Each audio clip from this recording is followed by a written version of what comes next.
बिस्मिल्लाहिर्रहमानिर्रहीम। अस्सलाम वालेकुम नाज़रीन, आप देख रहे हैं पाकिस्तान की आवाज़, हमारा फेसबुक और यूट्यूब चैनल, और मैं हूं आपका मेज़बान मोहसिन नाना।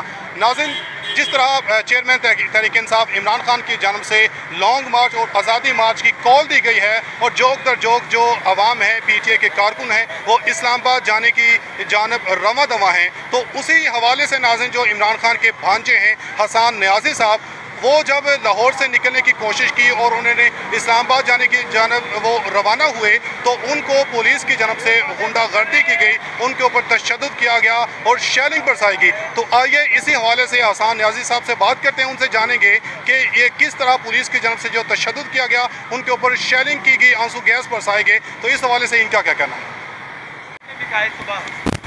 चीफ जस्टिस उमर ताब बंदियाल साहब को बताना चाहते हैं कि बंदियाल साहब, आपके हुक्म को इन्होंने जूते की नोक पे लिखा है। इस मुच्छड़ को बताएं, इसकी मूछें हमने नहीं शेव की थी, इसकी गंज अब इस अवाम ने नहीं किया था। इस गंज को वो तो इसकी कैबिनेट में बैठे हैं। हम पीसफुल प्रोटेस्ट करना चाहते थे, पहले भी कितने की है, पूरा रमज़ान की है। खैर आपको भी ये करने की कोशिश की गई? कर रहे, कोशिश तो बड़ी कर रहे हैं।